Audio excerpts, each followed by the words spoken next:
আসসালামু আলাইকুম, welcome back. আজকে আমি আপনাদের যে রক্ত হিম করা একটা ভৌতিক ঘটনা শোনাবো, যা এর আগে কোথাও শেয়ার করা হয় নাই। বাংলাদেশ তো নদীমাতৃক দেশ, তাই না? আমাদের এই গ্রামটা এই বাংলাদেশের যে জেলায়, সেই গ্রাম দিয়া বয়ে গেছে একটা নদী। গ্রামে নদীর লাইনটা আসছে যমুনা নদী থেকে। আপনারা যারা বাংলাদেশে আছেন তারা তো সবাই যমুনা সেতু বা যমুনা নদী অবশ্যই চিনেন। তো সেই নদীর একটা শাখা প্রশাখা আমাদের গ্রামে আসা পড়ছে। তো ঘটনাটি হইতেছে এই নদীকে নিয়ে। তো মাই ডিয়ার অডিয়েন্স, পবিত্র ঈদ কিন্তু এসে বলল, সবাই প্রস্তুত আছেন তো রক্ত হিম করা মারাত্মক ঘটনাটা শোনার জন্য? অবশ্যই প্রস্তুত থাকবেন। তো আসুন আজকে একটা অবিশ্বাস্য রক্ত হিম করা ঘটনা আপনাকে শোনাই।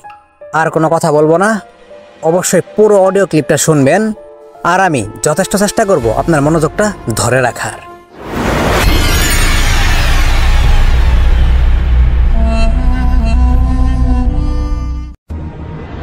আপনারা তো জানেন এই বাংলাদেশে বিভিন্ন নদীতে ড্রেজার মেশিন দিয়ে বালু তোলা হয়।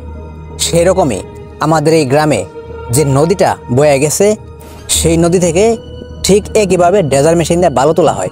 এখন বুঝতেই তো পারতেছেন, যদি বালু তোলা হয় তাহলে সেই এরিয়াটা অনেক গর্ত হয়ে যায়, আশেপাশে নদীটা আর একটু বড় হয়ে যায়, মানে বিভিন্ন মাটি চাপ এগুলো ভেঙে পড়ে।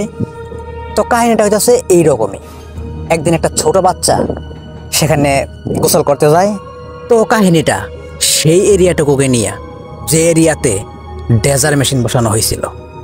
আমাদের এই গ্রামের একটা 6 থেকে 7 বছরের একটা বাচ্চা ছিল।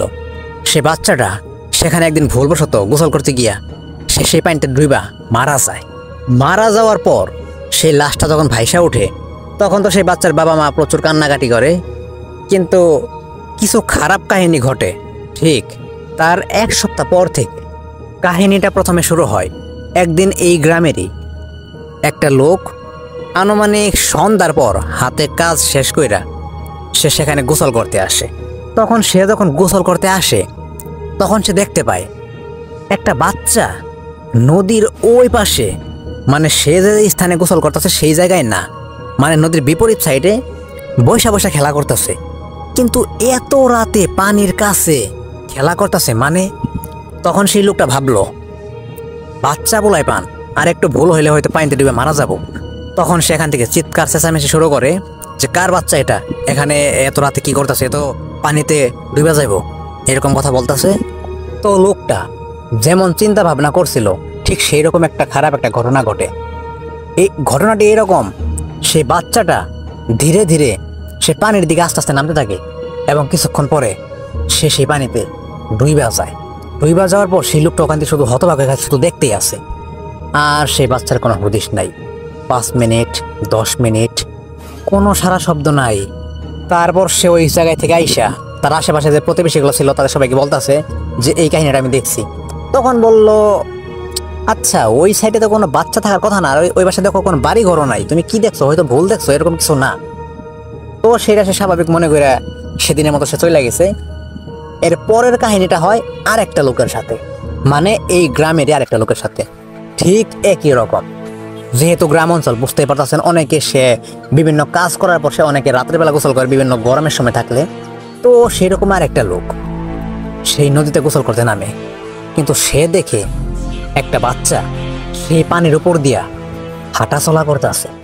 বিশ্বাস করুন, এত বড় একটা নদী, সে হেঁটে হেঁটে পুরো নদীটা পারাপার হইতেছে।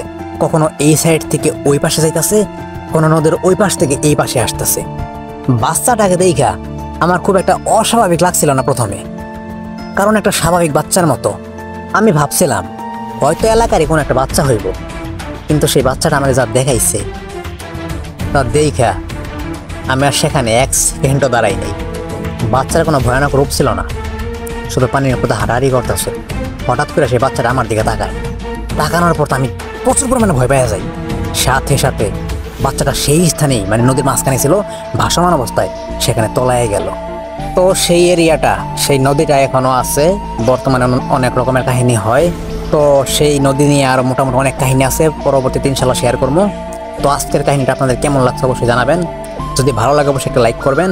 আর আমি শাহিন আসতেছি আগামীকাল আবার রক্তহীন করে একটা ভৌতিক ঘটনা নিয়ে।